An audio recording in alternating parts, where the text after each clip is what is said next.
ہمارے حکمران بے حس اور بے شرم ہیں، انہیں عوام کے دکھوں سے، عوام کی تکالیف سے، عوام کی پریشانیوں سے کسی قسم کا کوئی سروکار نہیں ہے۔ جو کشتی 2 لاکھ روپے میں ہم خرید کر کے لا رہے ہیں، اس کے اوپر 4 لاکھ روپے ٹیکس لگایا جا رہا ہے۔ جو ایمبولینسز ہمیں ڈونیشن میں ملی وہ انہوں نے نیلام کر دی۔ عوام تک جانے کا کوئی ان کے پاس کوئی راستہ نہیں ہے، عوام کے ساتھ کوئی تعلق نہیں ہے، عوام کے مسائل سے بالکل لاپرواہ ہے۔ وہ عوام کے پاس جاتے ہیں تو یا ملک کا ڈبہ دینے جاتے ہیں یا پھر وہاں سے پتھر کھا کر کے واپس آتے ہیں۔ یہ باتیں ہیں جو آج فیصل ایدھی صاحب کی پریس کانفرنس میں کی گئی۔ فیصل ایدھی صاحب کے ساتھ آج جو پریس کانفرنس میں جو مشہور فگر جس نے شرکت کی وہ جناب ذوالفقار علی بھٹو تھے۔ جناب ذوالفقار علی بھٹو میر مرتضیٰ بھٹو کے فرزند اور سابق وزیر اعظم جناب ذوالفقار علی بھٹو کے پوتے ہیں۔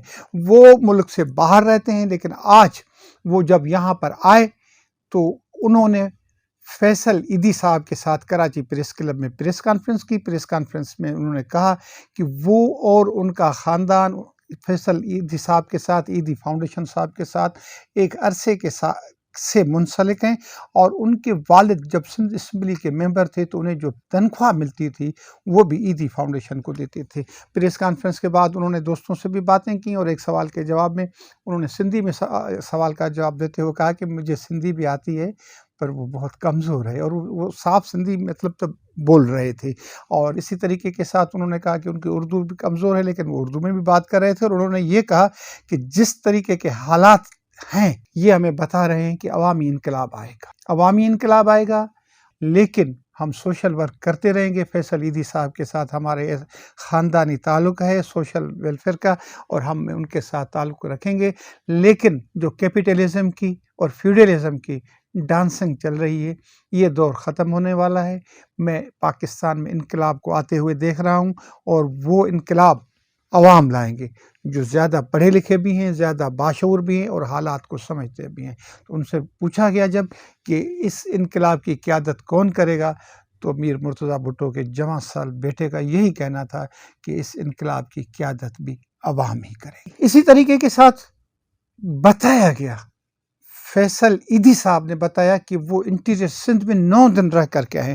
فیصل ایدھی کے ساتھ جو معتبر شہر کی شخصیات تھی ان میں جسٹس ریٹائرڈ رشید رضوی صاحب، ڈاکٹر کیسر بنگالی صاحب، کرامت علی صاحب، مرزا علی حسن مرزا صاحب، قاضی خضر صاحب اور ناصر منصور صاحب۔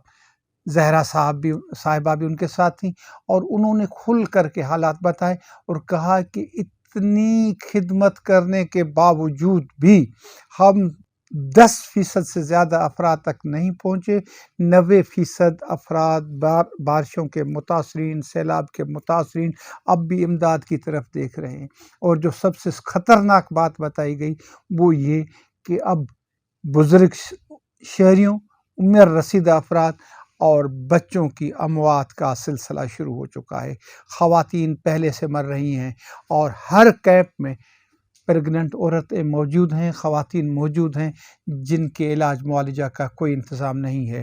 رورل ہیلتھ سینٹر ڈوب چکے ہیں۔ کئی شہروں میں تو جو ڈسٹرکٹ ہیڈ کوارٹر اسپتالز ہیں، سول ہاسپٹلز ہیں، وہ ڈوبی ہوئی ہیں، رجسٹرڈ ان کے خراب ہو چکے ہیں۔ کہیں پر بھی کوئی تسلی بخش کام نہیں ہو پا رہا۔ میہر خیرپور دادو جانے کے لیے جو 20-25 منٹ کا راستہ ہے اس کے لیے 8-9 گھنٹے لگتے ہیں، کیونکہ روڈ بند ہو چکے ہیں اور اب ہمیں نواب شاہ کی طرف سے جانا پڑتا ہے۔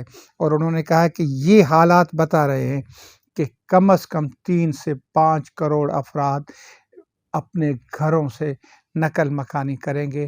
وہ پریشانی کے عالم میں ہیں، اور ہو سکتا ہے کہ جس طریقے کے ساتھ سیریا میں، شام میں جنگ کے بعد لوگوں نے اپنے ملک سے دوسرے ممالک کی طرف ہجرت کرنا شروع کی تھی، تو سندھ کے لوگ بھی دوسرے ممالک کی طرف ہجرت کرنا شروع کر دیں گے۔ اس موقع پر یہ مطالبہ کیا گیا اور پرزور مطالبہ کیا گیا کہ اپنی انا کو سائیڈ پر رکھیں، اپنی انا کو سائیڈ پر رکھیں اور انڈیا کے ساتھ واغا بارڈر اور کھوکھرا بارڈر کھول دیں، تاکہ وہاں سے چیزیں عام استعمال کی جو چیزیں ہیں وہ یہاں لائی جائیں۔ فیصل ایدھی نے انکشاف کیا کہ کراچی میں سبزیاں سستی مل رہی ہیں، اور جہاں پر سیلاب آیا ہوئے سندھ کے دوسرے اضلاع میں وہاں پر سبزیاں مہنگی ہو چکی ہیں۔ لوگ اپنی بھینس اور بکریاں دیتے ہیں کشتی والے کو کہ وہ ان کو کہیں جا کر کے پار لگا دے، ان کی کشتی پار لگائے، کشتی کے کرائے کے طور پر ان کے پاس پیسے نہیں ہیں تو وہ بھینسیں اور بکریاں دے رہے ہیں۔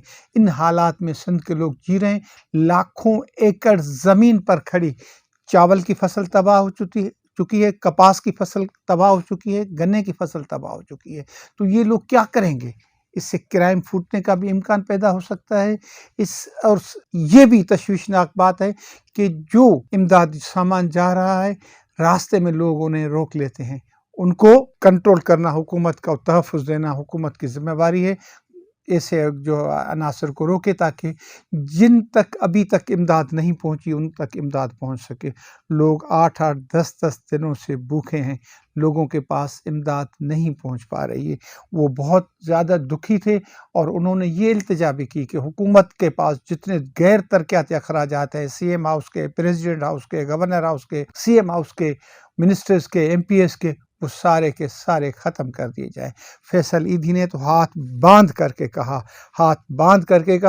کہ آپ 100 ایٹم بم بنا لیں لیکن فوجی اخراجات کم کریں، وہ اخراجات لوگوں پر لگائیں۔ فیصل ایدھی نے یہ بھی تجویز دی کہ جتنے ہمیں قرضے دینے ہیں ان سے کہا جائے، ان اداروں سے کہا جائے کہ وہ قرضوں کی قسطیں ہمیں پیچھے کر دیں، ہمیں یا تو قرضے معاف کریں، اگر معاف نہیں کرتے تو ریکوری فی الحال 2-4 برسوں کے لیے مؤخر کریں۔ ان کا یہ کہنا تھا کہ IMF اور ورلڈ بینک یہ ہمیں تباہ کر رہے ہیں، یہ جو کلائمیٹ چینج ہو رہی ہے اس سے ہم تباہ ہو رہے ہیں اور یہ بڑے ممالک ہمیں تباہ کر رہے ہیں۔ ان ممالک سے اور ان اداروں سے، IMF اور ورلڈ بینک جیسے اداروں سے ہمیں اپنی جان کو آزاد کرانا ہوتا، جو صرف ایلیٹ کو، کرپٹ ایلیٹ کو تحفظ دے کر کے ہمارے ملکوں کو تباہ و برباد کرتے ہیں۔ انہوں نے کہا کہ اس وقت حیدرآباد میں جو 3 بیپاریوں کو پکڑا گیا ہے اور چیمبر آف کامرس کے کہنے پر ان کو چھوڑ دیا گیا ہے، یہ انتہائی ناانصافی کی بات ہے، ان کے خلاف سخت ایکشن لیا جائے تاکہ کوئی بھی چور بازاری نہ کر سکے، حالات کا فائدہ نہ لے سکے۔ حکومت کو اس سلسلے میں اسٹرانگ ڈیسیشنز لینے چاہیے۔ ان لوگوں نے متفقہ طور پر یہ بھی مطالبے کیے کہ لوگوں کی صحت کا خاص طور پر دھیان رکھا جائے، اور یہ بھی مطالبہ کیا گیا فیصل ایدھی صاحب کی جانب سے کہ جو لوگ کراچی آئے ہیں ان کو کراچی میں سوسائٹیاں بنا کر کے دی جائیں، ان کو کراچی میں مستقل رہنے کا انتظام کر کے دیا جائے۔ جو سندھ کے اضلاع سے، مختلف اضلاع سے لوگ درپدری کی حالت میں کراچی میں آئے ہوئے ہیں ان کو کراچی میں ہی ان کے رہنے کا انتظام کیا جائے، اور جتنی سرکار کے پاس زمینیں ہیں، زرعی زمینیں، وہ حاریوں میں تقسیم کی جائیں تاکہ ان کی خوشحالی آ سکے، تاکہ ہم اس صورتحال سے نکل سکیں۔ آج کے اوپن سیکرٹ پروگرام سے اپنے بھائی، اپنے دوست شیر محمد کھواڑ کو اجازت دیں۔ خدا حافظ۔